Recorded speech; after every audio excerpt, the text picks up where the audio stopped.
press release, just over 450,000 unemployment claims. That includes the pandemic unemployment assistance. In addition, we're averaging about 90 to 100 million a week in benefit payouts. Just for your reference, pre-COVID, that was around 7.5 to 8 million a week. Additionally, our PUC, pandemic unemployment compensation benefit, that's the extra $600 a week. To date, since April 20th, we've paid out about 550 million in those benefits. Again, those are federal funded. They're not a hit to the state's trust fund. So again, overall, continue to see sustained record levels of benefit payouts as compared to pre-COVID and also as compared to what we saw during the Great Recession. A few things we want to talk about today, trust fund solvency at a high level, and then I'll turn it over to Ryan. We'll talk about just some fraud alerts and awareness that we want claimants to be aware of and cautious about disclosing any PII to anybody who calls in asking for information. We'll get to return to work a little bit, where we are with employers reporting job refusals, the industries that we're seeing those being reported from, and where we are in processing those job refusals and making determinations. And then just kind of open it up to questions and then turn it over to Ryan. So the trust fund balance, I think as we've reported previously, in February or early 2020 was around 1.1 billion. Our unemployment rate in February was 2.5%. Our unemployment rate in March was 4.5%. And obviously, as I said, we are paying out record level of benefits on a weekly basis, far surpassing anything we've seen to date with regard to the trust fund. A couple of things to note about the trust fund. We project solvency will continue through the end of June to early July, at which point we will turn to federal borrowing. We borrowed to shore up the funds in the trust fund in the 80s and also again during the Great Recession. The feds have offered to all states zero interest loans to pay benefits through the end of 2020. It's too early to opine on what kind of solutions we would look to return the fund to solvency and shore up those funds. But just as a reminder, this is paid for by employer premiums. They're paying on behalf of the wages they're paying their workers. And so this conversation happens obviously with great employer input and feedback, alerting them to the potential insolvency of the fund. And then if we become insolvent, which we will, opportunities to return it to solvency. Just another note, we've mentioned before, we have never failed to pay benefits. And again, that is due to the ability to borrow from the feds, which is fortunate. And I'll let Ryan again get into some of the specifics around future trust fund solvency. We haven't had a great instance of this getting reported to us in Colorado, but it does seem to be happening in other states, and that's a variety of fraud schemes. One of them is claimants receiving random phone calls from individuals asking for personal identifying information to help process their claims. Another instance, we've seen some Facebook groups that are stood up offering up services to help file for unemployment on behalf of workers for a small fee.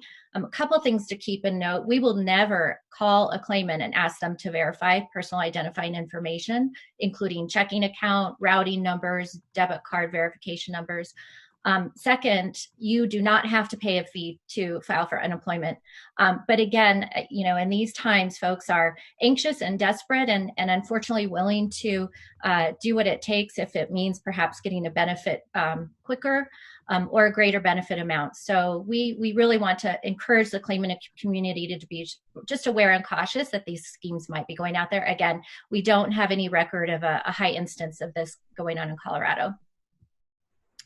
And then I just want to touch just quickly on return to work. It does seem to be kind of the question of the day naturally since the governor's safer at home order, and we're seeing employers begin to call their workforce back. We did stand up a job refusal form for employers at coloradoui.gov. To date, we've received nearly 600 reports of job refusals. Those aren't 600 employers. A single employer could be reporting multiple job refusals. So we're working through our way of determining the eligibility or disqualification of the benefits to those claimants. And the industries that you would expect to be represented in that, restaurant and hospitality, healthcare, including dental offices. And so those would be the industries you would see with an instance of denials being reported. I can tell you that the reasons being given are a person's own health or safety due to underlying medical conditions, or that they're caring for a dependent who has an underlying health condition and has a concern for health or safety. And with that, I'm going to take a quick pause before I turn it over to see if Jeff has anything to add. Those job refusals, again, we have guidance on the website at coloradoui.gov, both for workers and employers.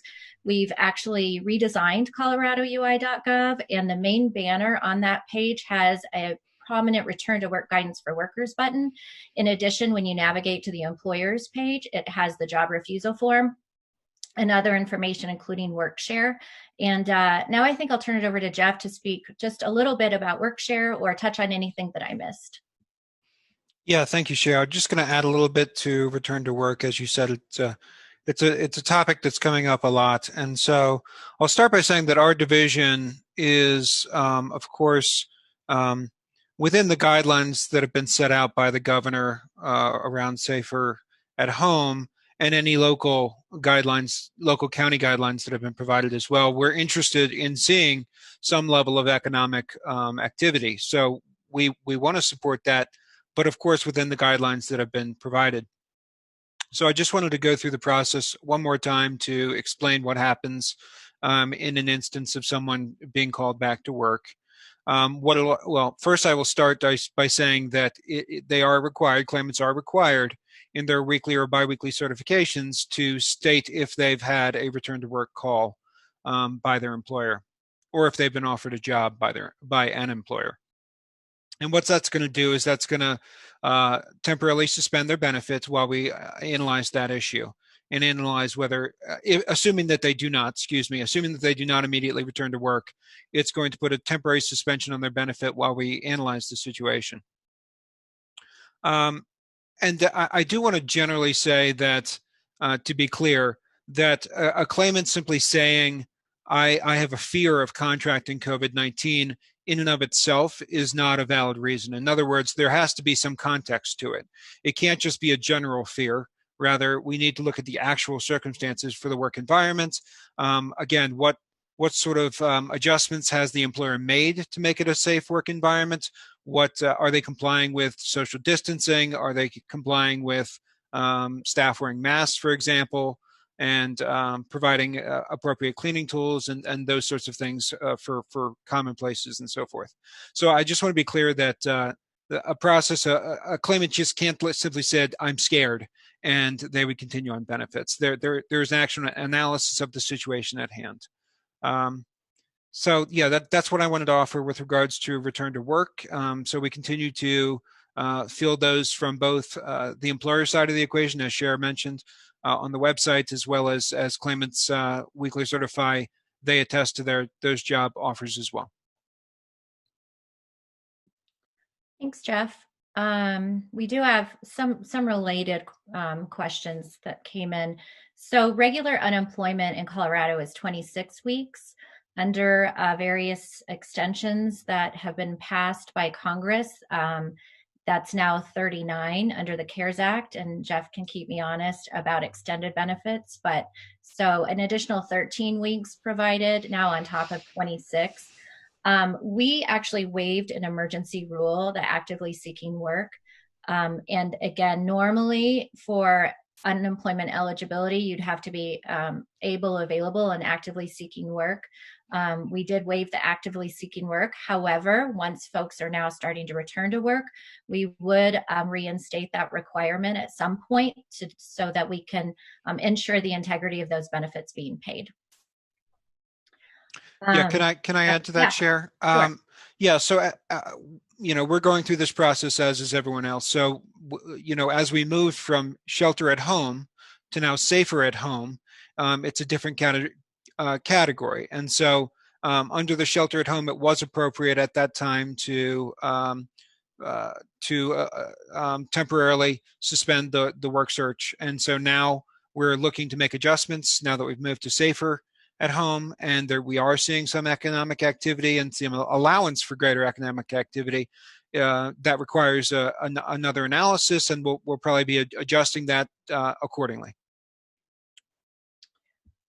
Jeff, do you want to? I don't know any metrics around callback process in terms of how many callback requests we're getting in a day and the time frame for folks receiving a callback. I will say that is a callback request for help filing an initial claim. That is not a callback form for information on your existing claim, unfortunately, because of the bandwidth of the staff in the call center. As a reminder, we've tripled our staff handling the claims, and we also stood up an additional call center on April 20th to handle pandemic unemployment assistance.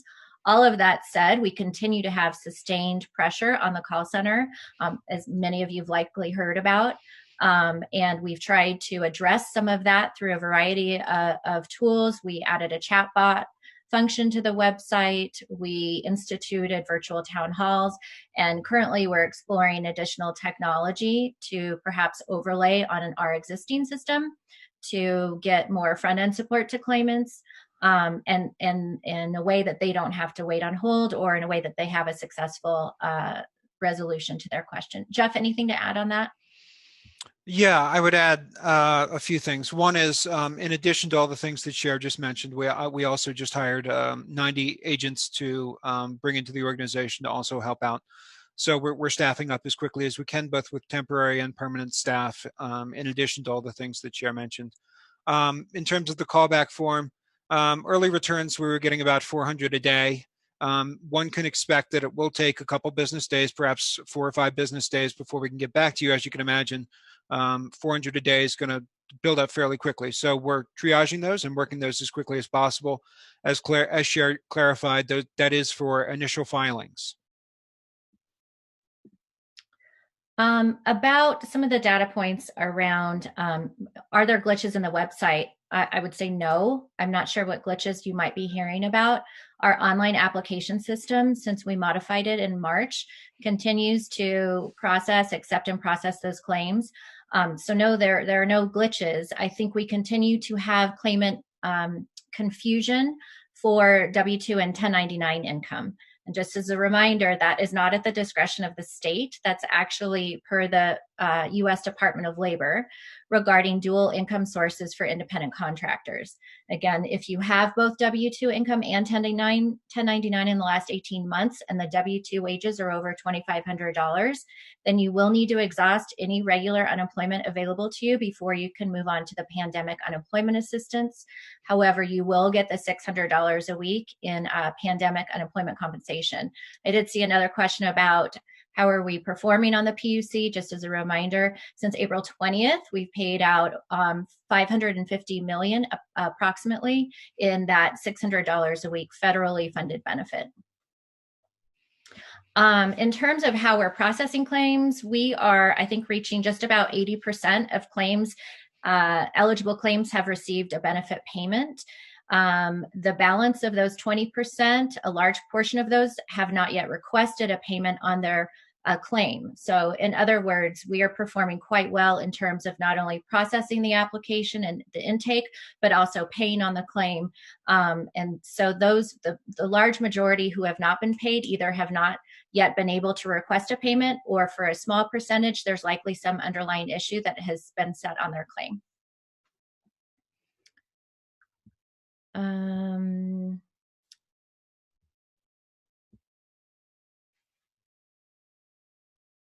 not sure about some of these. So why don't we go ahead? I mean, we do, we can talk about the call center again. Jeff, do you have any data points you'd like to share on the number of total calls coming in? And again, as Jeff said, we continue to add staff in that capacity to address the call volume, and are looking at other solutions to address the volume, which could include what can we triage on the front end while a claimant perhaps could get automated information about their claim so that they don't actually need to speak to an agent. All of those are things we're exploring now, and we hope to have more to report on in the coming weeks. With that, Jeff, unless you had anything to add or we missed any questions. No, I'll continue to scan the questions for any that we may have missed, but I think pausing now and going to Ryan is a good idea. Okay. With that, Ryan, take it away. Thanks, Cher. A couple of housekeeping items before I jump into my talking points.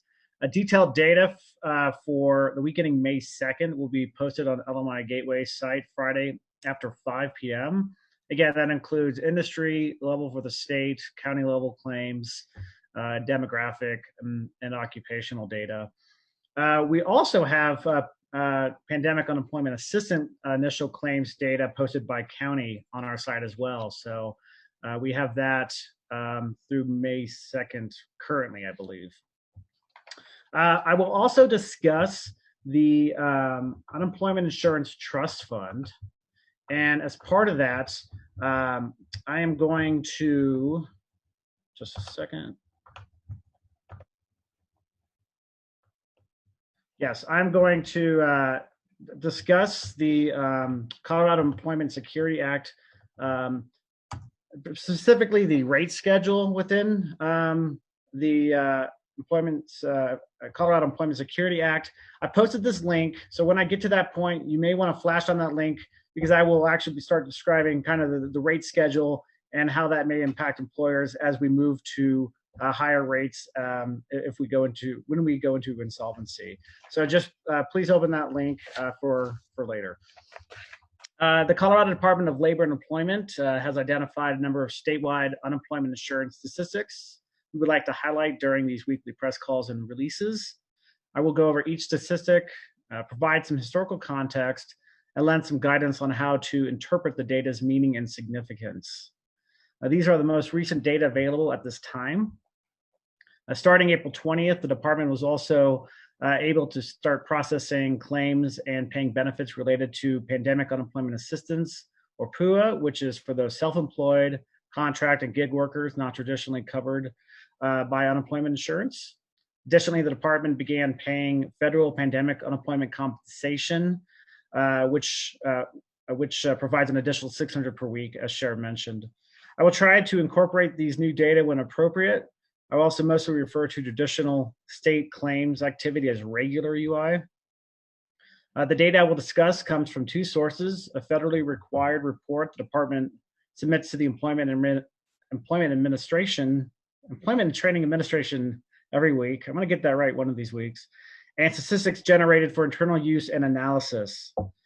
I will begin with the data we submit to the Employment and Training Administration on a weekly basis. These data are the official estimates for unemployment insurance claims activity for Colorado. Every state is required to submit this information, so these data are also comparable across area and time. The headline data are initial claims. An initial claim is one filed to establish eligibility for unemployment benefits. Initial claim data are released on a 1-week lag. The most recent data available is for the week ending May 9th. The state processed 22,483 regular UI initial claims for the week ending May 9th. Additionally, 9,125 PUA initial claims were processed last week, bringing the total number of initial claims for the week of the 9th to 31,608. Nearly 388,000 regular initial claims have been filed in Colorado since mid-March. That figure well exceeds the combined number of annual initial claims filed 2017 to 2019, which was 322,000 for those 3 years combined. Regular UI initial claims have now steadily decreased in 4 consecutive weeks. However, levels are still 3 times higher than they were at the height of the Great Recession. The next set of data are continued claims. A continued claim is filed weekly after eligibility has been established through an initial claim. Not all weeks claimed result in payment because the claimant may not be available to work, may have earnings that exceeded the allowed amount, or other reasons. Continued claim data are released on a 2-week lag. The most recent data available is for the week ending May 2nd. Continued regular UI claims moved up to 261,000 for the week of the 2nd. And that's after averaging, just a second here, what did it average?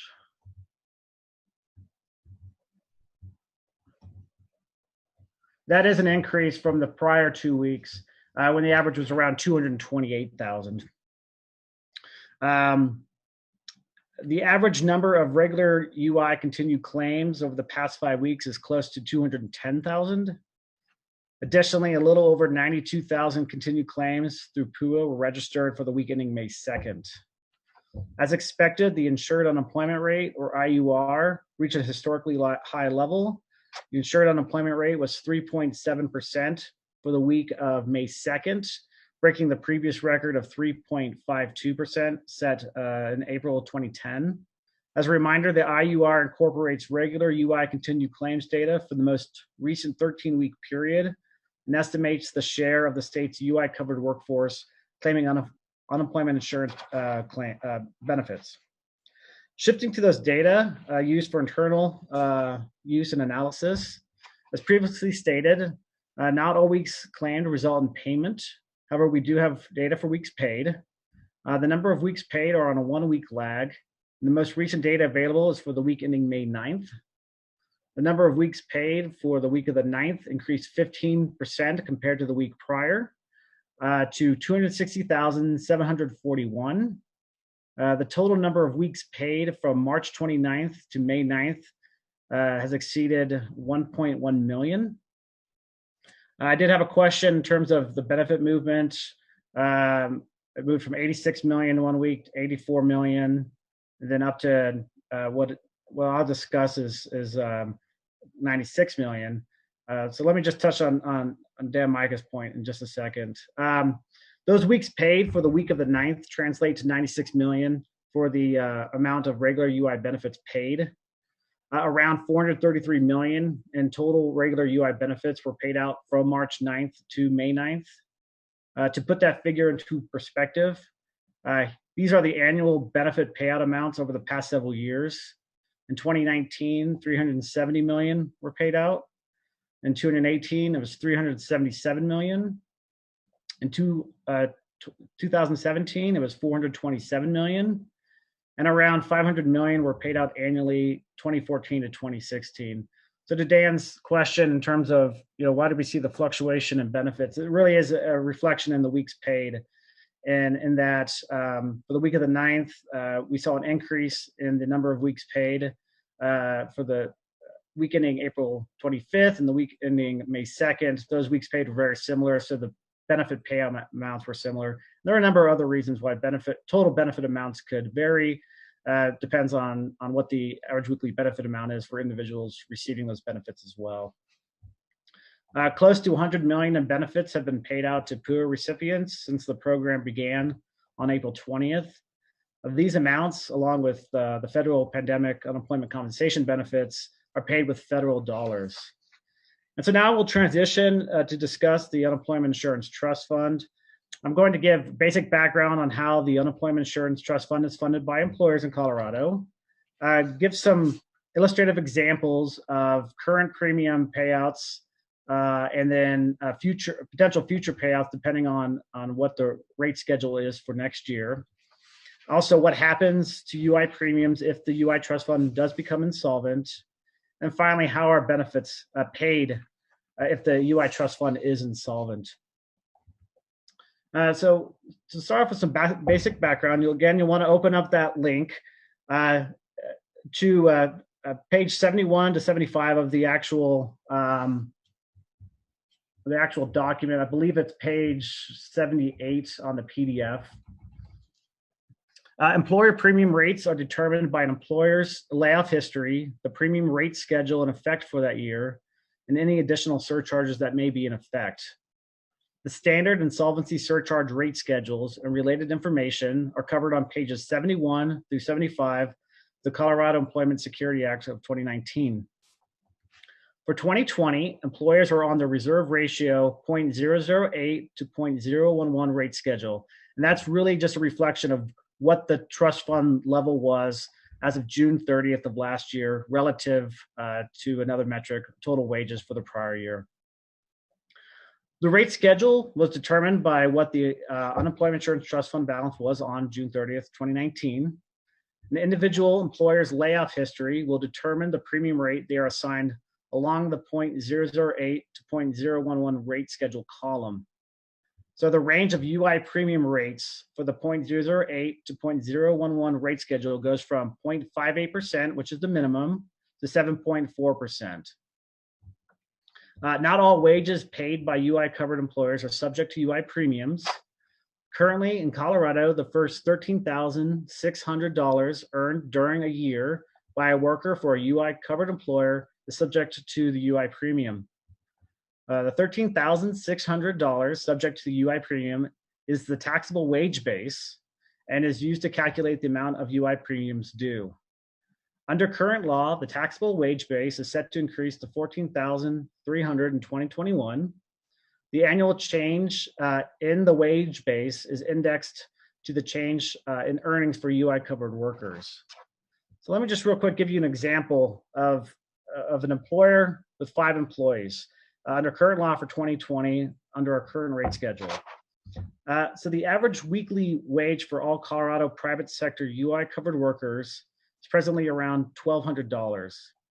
An employer with 5 workers earning the average wage and working for the employer for the entire year would pay wages to those workers totaling 5 times 1,200 times 52 weeks, or $312,000 over the course of the year. And I can't send out notes for this. I know there's a lot of math to go through early in the morning. However, again, the amount of wages subject to the UI premium rate, referred to as the employer's taxable wages, would be $13,600 times 5, or $68,000, since only the first $13,600 are subject to the premium. So if the employer had the minimum UI premium rate of 0.58%, then the amount of UI premiums due during the year would be $68,000 times 0.58, or $394. So that would be their total contribution for that year.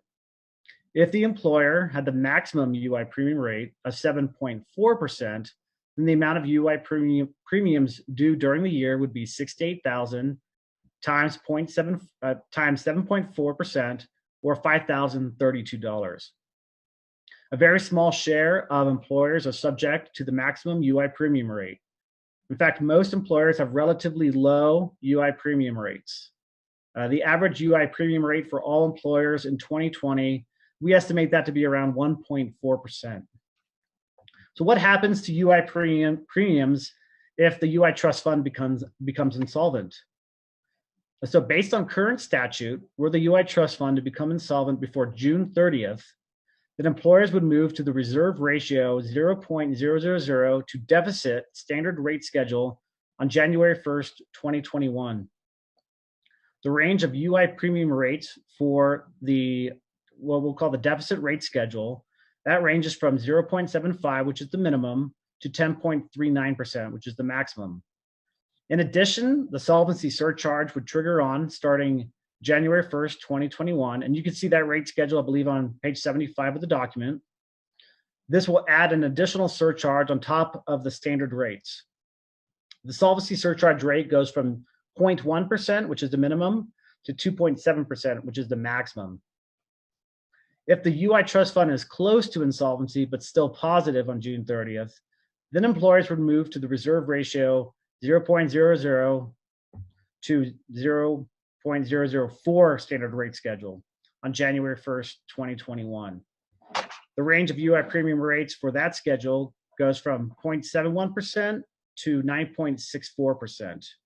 The solvency surcharge would also trigger under this scenario with the same surcharge rates I mentioned previously.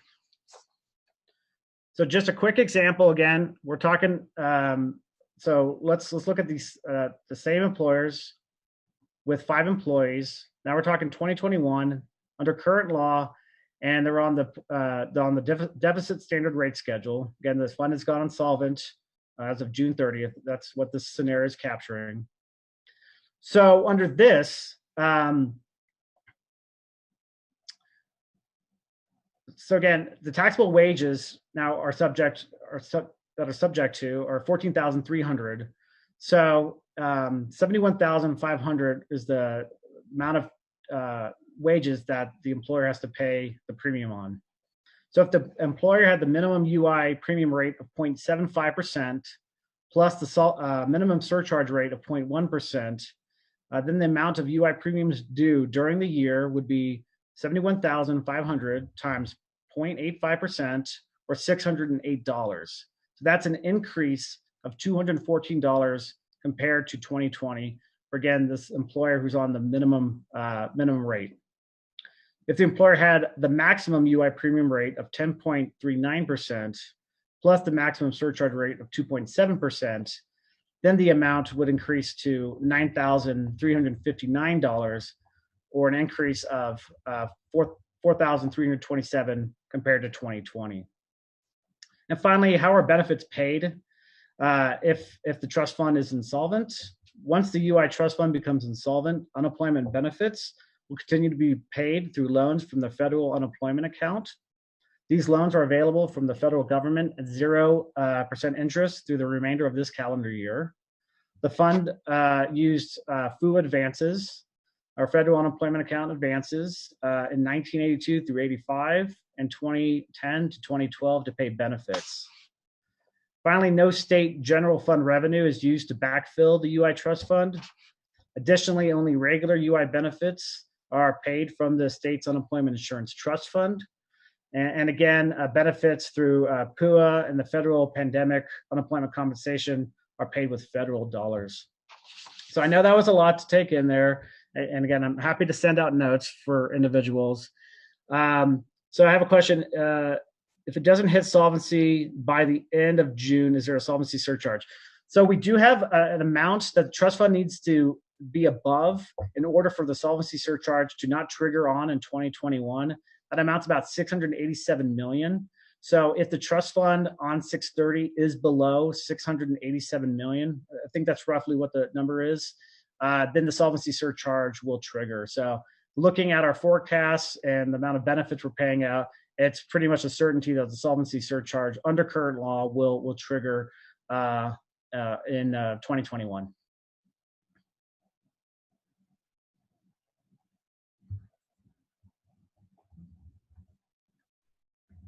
Okay, Ryan, I think there were a few more. There was one about mountain town unemployment rates. Just a quick note about our monthly employment situation release. The next release is next Friday, May 22nd, where we will release April numbers. And so you'll have a little more detail on COVID-related activity.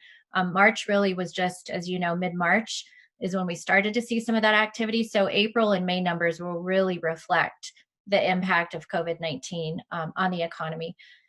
Ryan, anything anecdotally to speak about rural communities or mountain towns and unemployment? Sure. Again, I haven't looked specifically at the counties that, again, we only publish county level data for claims.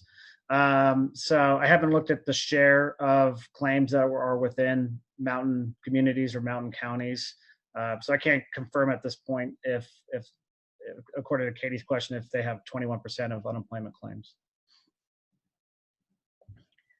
Ryan, I think you cited this data point. So we paid $375 million in unemployment last year, and we're seeing that on a monthly basis now. I think that's a good comparison of pre-COVID and where we are today. In addition, as we said earlier, we had an average of about $7.5 million to $8 million in benefits a week.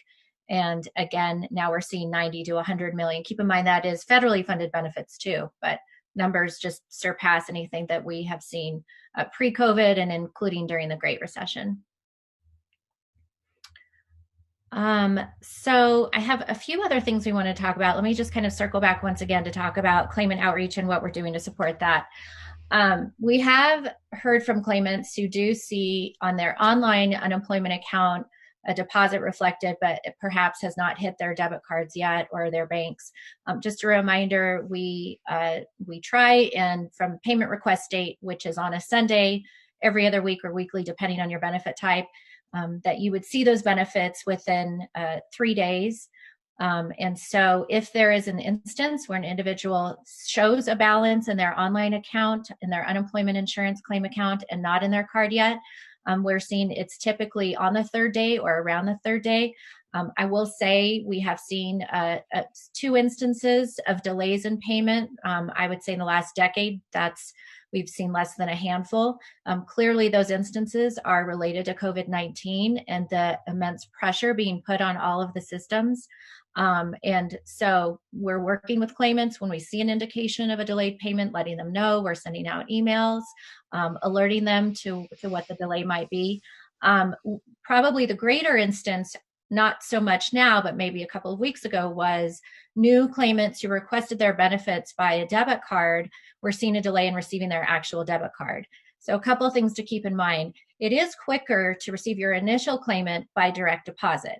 The default is a debit card, and a claimant can go in and change their preferred benefit payment delivery method from a debit card to direct deposit. After their initial benefit amount, it could be faster to receive it by direct deposit. And so while we don't want a claimant to have to go back and forth between payment delivery type, we did see a delay in issuing those initial debit cards several weeks ago. I don't think we're seeing as significant of a delay now. It's really claimant preference, how they choose to receive their benefits. Also, some other questions about call center activity. The way we invite claimants to the town halls is we actually capture those claimants who attempted to call into the call center, and we do an outbound call campaign to those folks, inviting them to the town halls based on the topics that they may have been calling about, which we survey on 5 kind of key topics based on what's going on with the claimant activity. So obviously we can't get to 20,000 questions from claimants in an hour-long town hall. So the trade-off is, do we go ahead and engage them and hopefully address their questions in a one-to-many format versus individually? Or do we just not acknowledge that they tried to call the call center and perhaps their question goes unanswered? I will say for us, there is a benefit in the town halls because generally we can see themes and trends on the questions coming into the call center, whether it's a PIN issue or a PUA claim issue or a 1099 independent worker issue, and we hope to create the content that informs as many claimants at once versus having them individually call into the call center. The system isn't perfect. We're working on the system. We've added staff, and we hope to announce additional enhancements in the coming weeks. Jeff, do you want to just speak quickly to the issue about returning to work and a valid refusal? And, you know, we've heard a lot of claimants say, well, they make more on unemployment than they do in the wages they're earning for the employer, and speak to that a little bit. Sure, I'm happy to get into that a little bit, Cher. First, I will, reiterating something Cher said earlier, I want to emphasize that the $600 payments, they do not come out of that are weekly for all benefit types. Those do not come out of the UI trust fund, the state UI trust fund that Ryan just went over. So those have no bearing on the trust fund. And those are federally funded. So in some instances, mathematically, I will also note that our average payment on unemployment insurance is approximately $400. Our maximum payments is approximately $600. And your benefits are determined by your underlying wages during your base period. So mathematically, yes, it is possible that some subset, not a majority, but some set of claimants might be receiving a level of benefits currently that are higher than their typical wages from the job they just came from. The state really has no control over that. The $600 payment level was set by Congress, and there is no flexibility on that amount. So we are simply putting into place the legislation that was enacted and following the rules. We haven't had, as it stands right now, again, we just moved from shelter at home to safer at work. As it stands right now in the state of Colorado, I wouldn't say we have a widespread problem of people saying, I don't want to go back to work because I make more on unemployment insurance. We will continue to analyze those situations with regards to return to work and take them on a one-on basis and analyze the circumstances for them going back to work if offered work. But in no way, shape, or form would I prefer to stay on unemployment in on itself be a valid reason why a person would stay on unemployment insurance benefits. Ryan, do you want to answer the recent question about weekly claims activity? Sure. So I had Sure thing. I had a question about PUA initial claims. So for the week ending April 25th, we had 40,906 PUA initial claims. Then the following week, that's the week ending May 2nd, there were 13,149 PUA initial claims. And then for this most recent week, the week ending May 9th, we're reporting 9,125 PUA initial claims. So we have seen a decrease over the past 2 weeks. I think I will begin to close this out with a few kind of last minute remarks here. Wanted to touch on our work share program. This is a program available to employers as a layoff alternative solution available to them. Through some federal stimulus packages, the benefits are socially charged instead of to an employer's account, number one. So it's a socialized charge among all covered employers. It allows an employer to reduce a portion of their workforce and their hours, but spread it across their workers. And again, it's a great layoff alternative that we're seeing incredible interest in since the impacts of COVID-19. Pre-COVID, we had fewer than a dozen employers participating. At last count, we had over 800 with a number of employer plans under review. So it kind of lends itself to a return to work phase, what the state can do to help employers with employer resources. And on the worker front, we are seeing, again, record levels of people unemployed. However, there are jobs available. There are more than 60,000 jobs available in the state's jobs database, Connecting Colorado. We did a quick survey recently of the top industries that are actually hiring right now and have job openings: software developers, computer programmers, in nursing and healthcare, and then customer service. So while these numbers aren't what they were last year, there certainly are job opportunities out there. And when an individual files for unemployment, they are provided with all of the reemployment resources available through the state and state partners. So that's just a footnote to add into our whole conversation about unemployment, as we hope to also talk about reemployment opportunities. So with that, Chair, can I have one more element around work share sure. that I think is important to note, and that is because it is a mechanism that's designed to keep employers attached to their employer and keep them working to some degree and earning some level of income. It's actually the benefits that are paid out under that program are actually federally funded as well. So that's another advantage, is that those that are on work share plans are not drawing from the state unemployment insurance trust fund as well. Thanks for correcting me there. I think that's it. I think what we will likely do for next week, instead of having two press calls, Thursday and Friday, we will combine them into a press call Friday, May 22nd at 10 a.m., where we will be releasing April numbers. Again, every Friday late in the day, so perhaps after your deadlines, we do have county level data that includes some demographic data available at LMI Gateway. And so unfortunately, it's later in the day until we have the opportunity to produce and publicize those, but keep an eye out for those. If we didn't get to any questions today, we'll try and follow up individually, and be sure to let me know if you'd like to speak to one of us separately. And with that, I think I will go ahead and draw us to a close. So thanks for joining us, and we'll talk to you next week. Bye-bye.